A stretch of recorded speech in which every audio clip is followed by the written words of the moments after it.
kale eyo nga tuvuddeyo I can't let you go nga twogedde ku nsonga za a little bit political ntimanyi ozimanyi nnyo ensonga z'ebijambiya zisusse mu ggwanga lya Uganda e Masaka abantu bangi battibwa what is your take ekintu kino is it blackmail ani go blackmail Museveni Baganda yes they wanted to take a government over Guleta Masaka mukono wa Kiso Kampala mwade babasula government yaffe temwagironze kati mwete matema mulowozesa abantu nti Museveni tabayagala yabatema begugunge bino tubimanyi naawe byali n'entebe nga tetubiwulira Kalamojja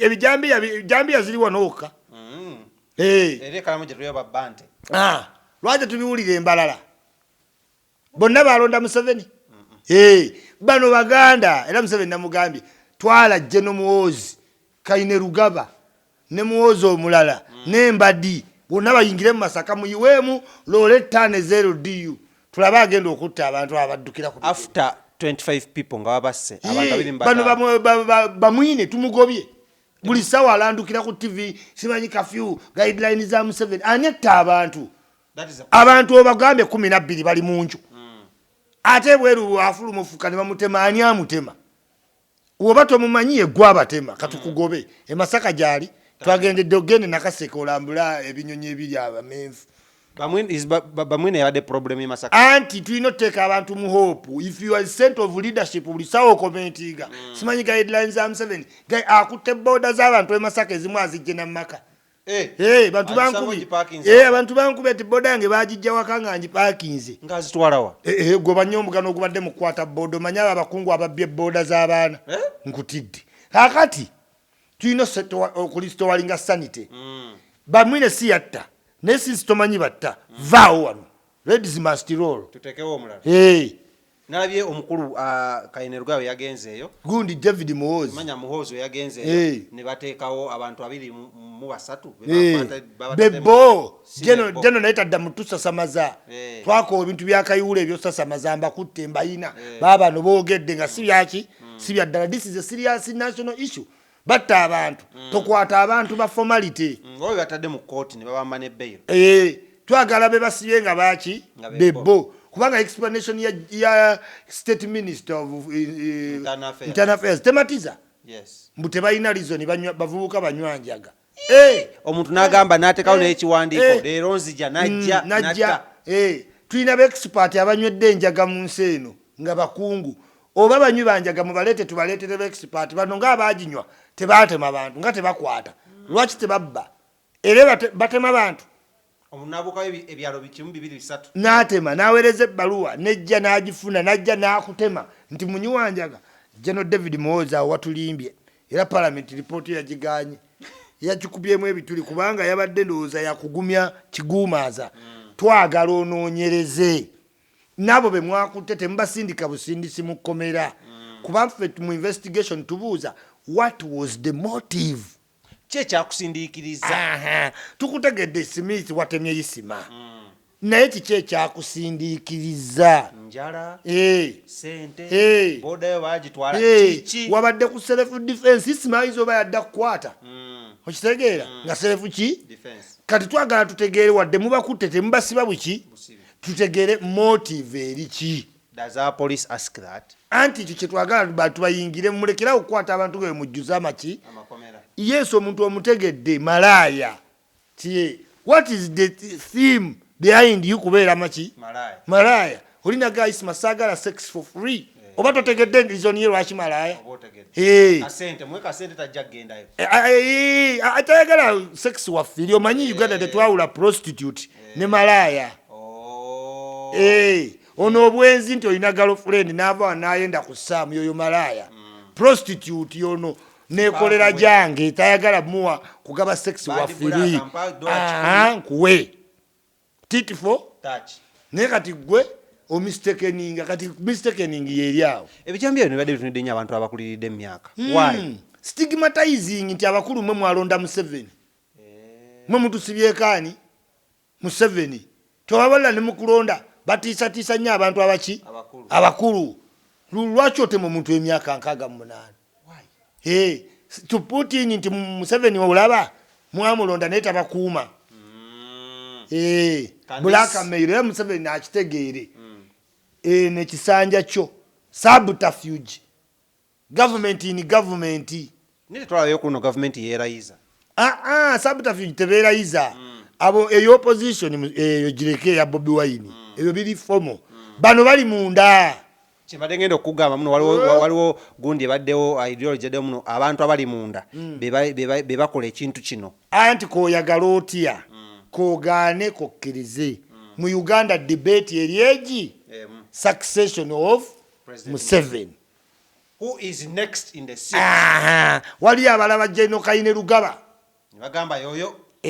Bandu Lumwenda batandise bu t-shirt leader babalamu. Bandu Lumwenda yakola ki? Ali wanga ati Lugaba batandise bakwano be. Kati waliwo ababalaba ne baga Andrew Lumwenda ayambadde t-shirt ya Mozi leader. Insinuating. Kutegeera. Ne bali nnyamu ne bagamba. Wali abagendera ku bigambo by'aba abogezi. Mirundi bulinaku asiba agamba odrekerwa abogo naye abwagala. Kigamba okusikira Museveni kifakita abasirikale bennyini bagamba we can't allow. Nabo bajasi oli property yaabwe. Twalwana naffe tusobola. Gwobadde okimanyi nti President Museveni bw'ayita omujasi tayinza kujjanga dduka. In command. Officer taddukira officer munne. But no, tulina hierarchy. Yes, anti nkugambye wadde general principal y'amajje officer taddukira ki? Officer. Era Museveni waayita officer bajja bakola ki? Batambula majestic. Yes, kubanga naye officer. Bali n'atola salute. Protocol. Museveni aba ayogera nawe wa protocol n'amugamba meeting is over. N'asituka n'agenda. Isima. Isima bintu amaje bino bimanyi nnyo limba gakiki. Yo manyi protocol ga Museveni waba ayogera. Owa protocol. Akola meeting ze. Nga tukyayogera wano. Ng'obudde buweddeyo. Ayimirirawo mu luggi. Tayogera ayimirirawo. Museveni n'ategeerawo nti meeting ye eyingidde mu program endala eyina stopping. Era president agamba we shall continue. Yensonga lwaki mwe abatera okugenda musinkana temuggusa nsonga zammwe. Anti kati bakuwa obudde butono ne pulezidenti. Dakiika nga mmeka? Dakiika 2 baminisita abalabira abamu dakiika emu nga yatudde essaawa 5 n'ayingirayo munda. Pulezidenti n'amugaa kiki? Pulezidenti simanyi mbadde njagala ojje ku Thanksgiving engeri gye wampa. Okay. N'agenda. Seconds 3. Asatu. Nali maddewoko ne Nabakooba, Rafaelo Magezi, bonna. Naye President bampa eddakiika 5 nga nze nsembayo. Oli w'amaanyi. 5 ze bampa ng'ate nze nsemba y'afulume State House. Nenjogera n'ayongeramu 25. Ologerawa?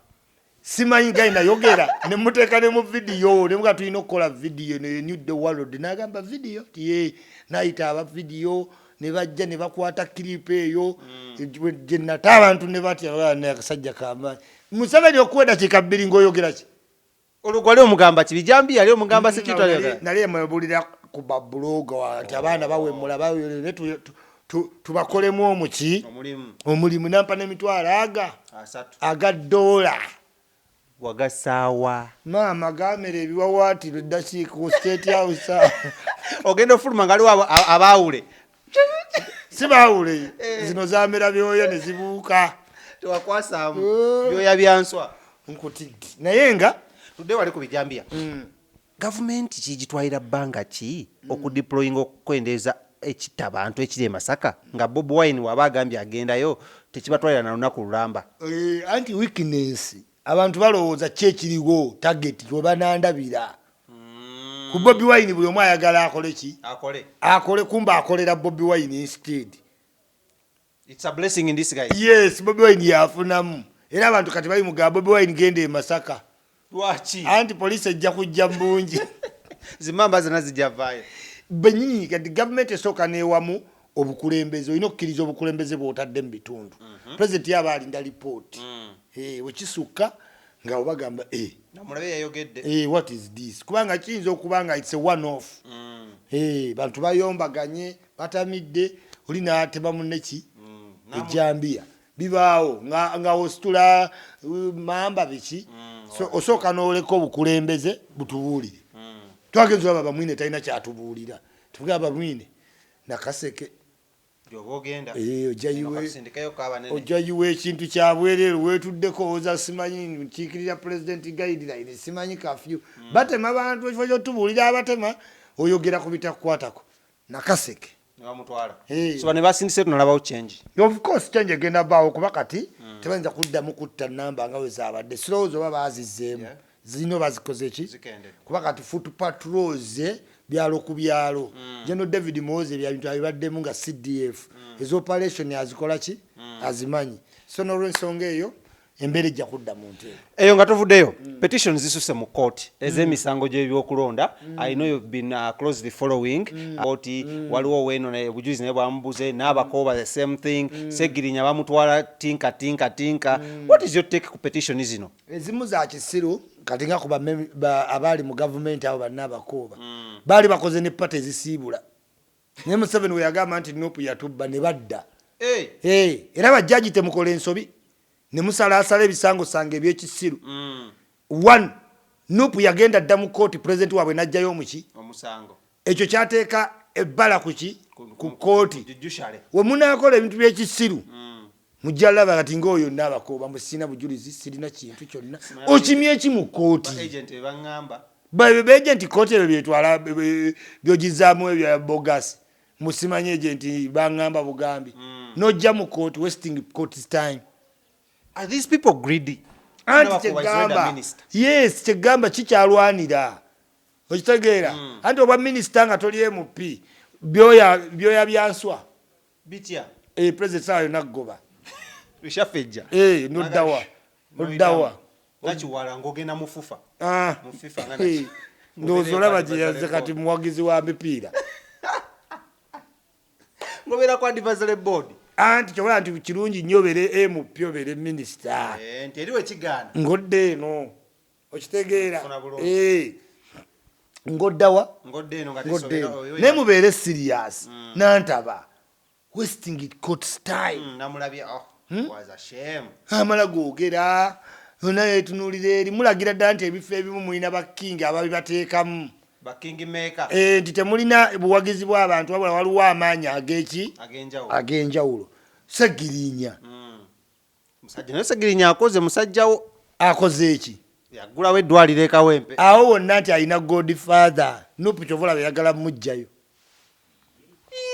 Isma can your father Lindako can you bite a hand that fed you once eriwe mu feedings Nuupu mwe bakama ba Ssegirinya sinza siri wa Nuupu ze limu namawulire negamba Nuupu yefuga Ssegirinya yes asakambinga ku Nuupu kikyakola ekya Nuupu awanika ekibatu omukono gwa Nuupu atambulira ku kaadi ya Nuupu ya kaadi eyo wagimanyako okugimuwa tuzeyo Emabage lwali lutalo between him and Ndala wamulabako Ssegirinya ne Lukwago Emabage wamulabako ne Besigye wamulaba kati ndo Ssegirinya si wa Nuupu waki kutidde ebintu Ssegirinya bye yakakola mu Nuupu kuva lwe baamulonda bikubisa essente ze yakafuna mu parliament emirundi emirundi 500 times ambulance eddwaliro okufuna layisinsi y'eddwaliro wano Ssegirinya afuna layisinsi mu lunaku olwo meaning wali eno omukono ogupushinga Ssegirinya lwe baali bagenda omuleetera empapula okuba nga asizize poliisi lwe yamukwata okutuuka mu kooti bamusindikirawo ekitalya okutuuka ekitalya abaagenda omusaavi nga babagaanira ku luggi okuvaayo mu Amerika nti oluuto luyiika enkya nga balayira ng'akomyewo yayingira ate eggwanga amangu ago anti kugesi wammwe twongereyo kakati kulayira najja nti ebyenda biyiika olwamukwasa ekkulaani yayogerera waggulu ai Ssegirinya anderito wina omukka ogwogera guva mu lubuto walabawo omulwadde awo yali azzeemu okulagako nti abasawo bampise era yatambula bulungi tuvudde awo amazolayira atandikiddewo blind following baasi biki ambulance biki abasajja balemeddeko bamuwaabidde bakidandala Agambye se bansavinga bagaye tubawadde ennaku 2 mu mukoleki ali Amsterdam bali nyina wa kanyonyi nabo bagende ku Amsterdam. Ani atambuza Ssegirinya? It is the question. Is it Nup? Yes, partly 50. Lwaki ngabala tebatambuza? Maybe tebaagala. Bw'okimanyi Ssegirinya yagaba akawunga n'alabisa bamemba ba Nup ne batandika okugaba akawunga? Yes. Ng'ogasseko n'ettooke. Akati yagaba akawunga, muceere, sukaali. Kati ate bo baamala funa miliyoni meka? 2. Ebibiri ebyo ne bagenda mu nnimiro emitiyana ettooke ku nnimiro lya 10 kilo 10 ez'akawunga za mutwalo ogwo gwe gumwezi n'apaledinga mu kisaawe obwongo bwongo nagambamwe mutufaako gavumenti kati ate n'avumirira emitwalo 10 egya gavumenti ti gavumenti ebaweeta emitwalo 10 ye agabye gumwezi Ssegirinya yaleeta segibokisi eddwaliro simanyi alina baasi gyaleeta simanyi alobinga simanyi sikaana simanyi blind following tokitegeera gwe toganya public kukustimulayininga kukusoma kati kwegeza ogende kawempe nti wasoma bakubuuza kimu we yasoma watukolera ki tewali bali kwani kati kidandala ne wayagala nyo tayinza wangula even if petition egira ne kugambye waliwo eriro gyalegamba muno kino nakiwulyako nyala nkikubuuza oba nawe wakiwulyako gwe ng'ejo nnyo mu intelligence nti nno baagala kuhostinga Ssegirinya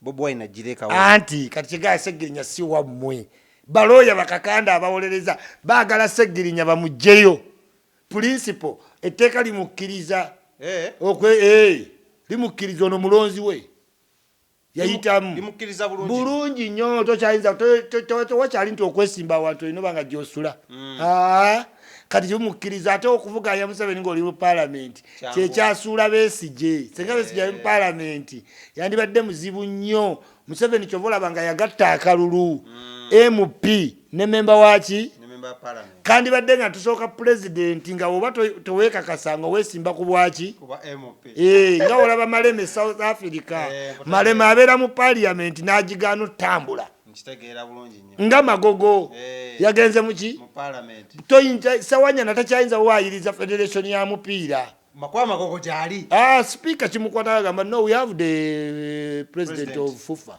come and explain nga gwofiiraawo kati ye Magogo Sewanyana abawonye. That is the better way to beat your opponent. Okitegeera tenga deputy speaker maliye kwata wano jajja natambulanga nawe kata nkufunye kakati ku federation oli Sewanyana abadde alimba simanyi Magogo yabakadi erere tokyasobola kisobola otajja ku order paper newe kijja babuuza federation president wali si byakusooka muyita nti unako kijangu kati senga BobiWine aba mu parliament baga we have the opposition leader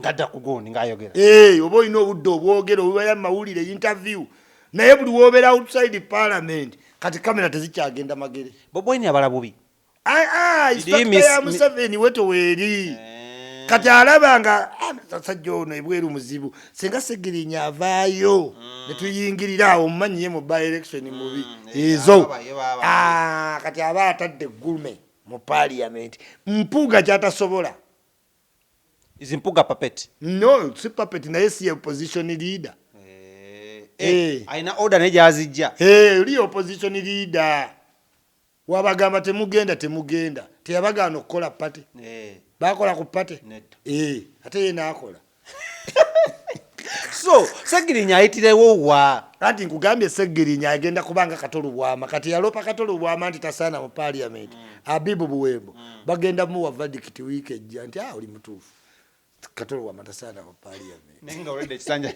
utakyalina mu parliament okitegedde nsonga za Peter Sematimba Godfather kasitota va ku mulamwa toyogera Sematimba wamulako ng'ayogera kwa woyogera Kasegona kagamba you supposed to be here did you go to school kati awo Godfather kagwetuula Ssegirinya emirimu gya parliament agenda gikola ddi ate agikola ddi parliament erina emirimu abo abantu 5 eyo dometule naawe komiti ze zikola ali ku komiti ki tebamuteeka ku komiti yonna why gwatyo kimanyi ate oba n'omusango tebakuwerawo za mmotoka ekitegeeza kati sente zakozesa azijjawa anti gali si wammwe nalina sente bagoberera si wammwe ekitegeeza tebanamusasolera dde n'omusaala n'ogumu aguliwa ate ng'oli mu misango webakugjayo ofirize palamenti sente ate ng'erina owanajja kyova abo bakuloopa sente zo nga baziteekako ki envumbo naye nga zisigalawo waliwo tebakuwaza mmotoka ate ez'amasuuti masuuti tebayinza okukuwa bazanguwa naye kasitobera mu petition yonna kiringa obwa pulezidenti n'ogenda mu summit nti Museveni agenze Tanzania mu summit y'aba pulezidenti ne bagamba Uganda walinga waguddeyo kuddita mbu simanyi birabika Museveni bamukima bukimire bamujja mu meeting eyo mu waiting room kuba bali tebamanyi wakyali pulezidenti bakufulumya ogira obeera wali bwebinaterera ng'odda kuba katuteesanga abapulezidenti gwe tetumanyi bayinza bakuwambye n'ogera n'ebyama by'abapulezidenti akobote sike yakola munne pulotoka nti yamugawa ejo oli todda manya amini nange ejo oli todda enyonyi amuyisawo mpaka Tanzania agenda Bombe asange gundi yali Bombe Nyerere yamusanga n'alyoka amwongera ne speculation zatandika erira meeting namugamba era omuzungu yali ayogera prime minister wa England yagamba some of you are talking here but you are not even going to reach your place your home country ngagamba chali wa fobote era mu break minister ya natandika okwetaloga bitu yaka bibi meeting yajimalako so we out ya Ssegirinya bana musavinga tebamusavinga tebagenda musavinga Ssegirinya a competing BobiWine. Isn't that a big cattle to beat? Anti kugambye gwe mulalo gwe Ssegirinya ente yiri wali ente zinne wazo naye nga mulimu ente ozimezo zibulu zezo isn't it a big cattle to attack? Anti Ssegirinya nkubuuziza BobiWine bintu byakola myaka 3 ekyaddondo Ssegirinya kyatakoze mu week 2 nothing even much more 2 times oli yasima busimi boawo na butanda bwe katwe feti ya Ssegirinya yechi agenda kwesimbawo nga president 2026 olimba ate nkulimba ngudde dalu tunulira jjane yasooka kusima magozi eka Muhammad najja nafuuka eddoboozi ly'ekyebando n'ayita omukulu omukoko ku sipiikidde Lukwago n'amwekwatako ng'enkwa n'ata n'akwata Besigye n'amuzinga nga Nabbubi ng'amasimu gakuba ku radio gonna najja ebweru ne tumuyiriza Facebook n'agiyingirako ffenna n'atuwamba okiwulira avuddewo we atuuse mu parliament apanga buki bupanzi a tale of no son omuzungu wagiyita kakati oyo Ssegirinya kyabuzaayo kimbuulire waliwo aguluminga Ssegirinya to the feti ndowooza naawe ansi ogitegedde kati bagenda bastardizing ebintu bya nopu Ssegirinya yesimbewo nga president out of the blue tulaba kawempe banawagira mmwe ngate bamunonde mitwalo mukaga you predicted no way to predicting him oba it is too early kuwalika luka president kugambye newe ba sabotage agenda kujja yesimbewo Ssegirinya kikyasinga okwagala mu CV kubeera nga yaliko president okukontestinga kyokka oza kati Katumba y'omu n'abaana ab'emyaka gye no contesting kirala kina level kwe kikuteeka nkutidde abo babedi bwanika nga balidde omuceere e Masaka be basooka mu maaso anti simunayo yali yeesimbyewo abantu beesimbawo okufuna legitimization ku lumbe ku mikolo musajja muwaka and he has never been a political failure musajja yeesimbyewo yali kansala yawangula najjiza ku MP nawangula kati kinaddako bwa president kale nga twagala okumala jjajja Gudu jjajja Ichuli nga twagala okumala ebigambo ebisembayo nkulaba ennaku zinoonyirira nnyo wangambye na product z'okozesa za build Uganda love Uganda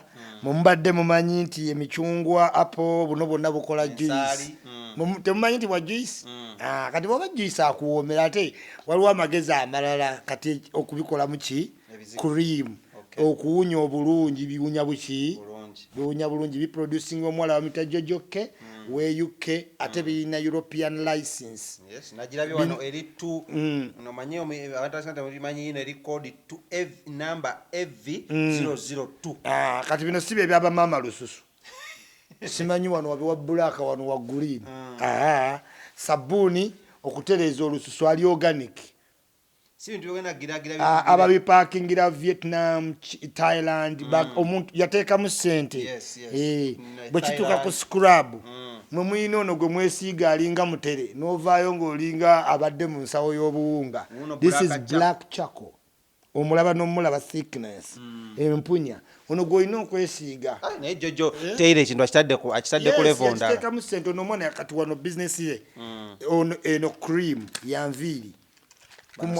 Mu abantu kitegeera okalaba packaging eyaki ya protection mwabayina ebintu mu mutwe ebyo guna bikicho kati these Ugandan products nga zirine ku European market. Colgate we wahabo okozesaako kantu katini bamuteekamu obusungu buki bungi n'amannyo gange gagenze gavunda jjajja naye gagenze gaddayo egulu. Kakati kyembagamba tobeera ku internet for free. Beera ku internet for purpose. Ffe tulina we tukola bintu bya bwereere. Zino zonna products zikusanga ng'olina content ng'owa abantu ekitiibwa towemula tovoola tekitegeeza nti oba omuntu yakikolako tasaa kivaako. We have put a new trend. Twagala subscribing ku Bloggers Association aba Celeb Jazz mutwagale kubanga ate twagala kwongereyo abaana nammwe be muyina eyo mu digital marketing. This is what they call digital marketing. Tewetaaga kugenda oggulewo dduuka. Abantu ebintu babiraba wano ne bakubira ne bakubuuza price. Yes, Aviena ge mannya g'abaana be eno ye yafuulamu company. Bino byebizigo ne packaging ogiraba. Mbebaziza nnyo aba Celeb Jazz mwebale kubanga kwe muli anytime any day mpulira bulungi bazzukulu naye mwekuume covid munaabe mu ngalo mwambale maski social distance ate ne condom. Ojja kuba okyali ku covid olwale siri mumanyi muli awo biningo ebintu byemuddamu besimanyi nsi tugiryako makoola simanyi tetulina bye tutya simanyi mitima gyakaluba tojja kutuuka ku kirevu kyeru muvuma ba senior citizen onootuukayo yekubuuzo.